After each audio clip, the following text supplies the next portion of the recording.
Bonjour, je me présente, Joanne Doyon, artiste peintre, complètement accro aux techniques mixtes.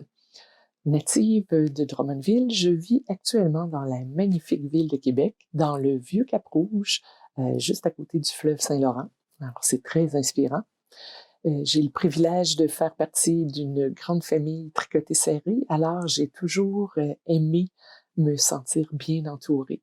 Chez moi, où je vis avec ma fille, mon chien et mon chat, les murs sont remplis à craquer de photos et de portraits. Il y en a partout. Je ne suis vraiment pas minimaliste. Alors, mon sujet de prédilection, c'est le portrait, effectivement.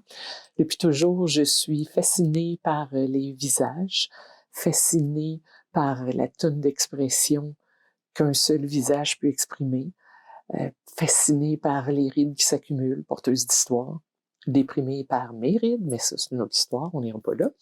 J'adore voyager. Et quand je voyage, bon, j'admire les paysages, bien sûr, mais encore plus les visages qui vivent dans le paysage.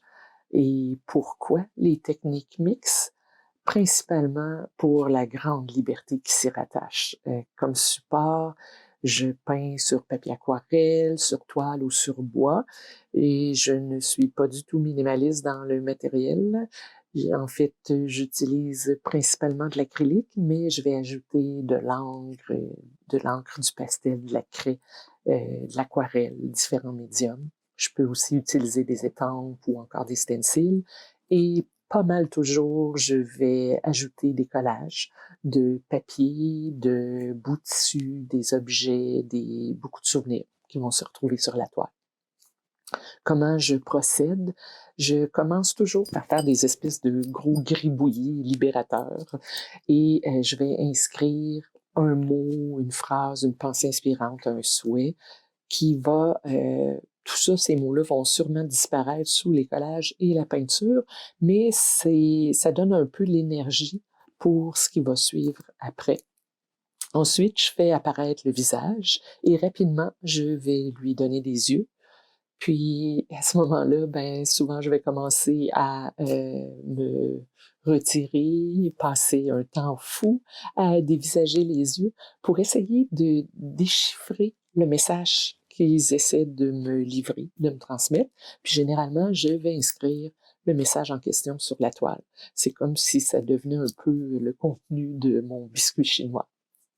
Je suis une personne de naturel quand même timide, donc aller vers les gens pour apprendre à les connaître, c'est quand même pour moi un défi.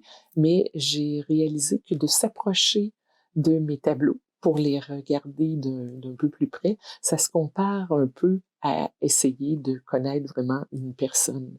Parce que ben, ça peut facilement se transformer en une espèce de chasse au trésor parce qu'il y a des éléments qui sont dispersés dans la toile, qui sont camouflés, certains qui vont se laisser deviner, certains qui vont complètement disparaître au fil de la construction là, de l'œuvre.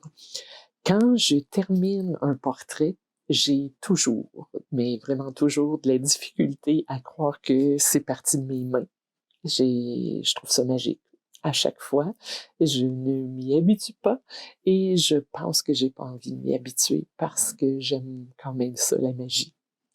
Au début, je peignais vraiment juste pour moi parce que ça me faisait du bien, c'était vraiment très personnel. Puis les messages m'aidaient à aller de l'avant, à avancer, à réaliser des projets, à concrétiser des choses, des rêves. Fait que j'adorais ça, mais à un moment donné, j'ai constaté que mes messages résonnaient aussi chez d'autres personnes, que ça inspirait, que ça encourageait. Alors, c'est pour ça que j'ai commencé à dévoiler et à partager des poussières de mon imaginaire, puis j'ai plus envie d'arrêter. Donc, si vous avez envie d'en découvrir davantage, mon site web www.poussièredimaginaire.com ou encore ma page Facebook ou mon compte Instagram sont là pour que vous puissiez en découvrir davantage. Merci.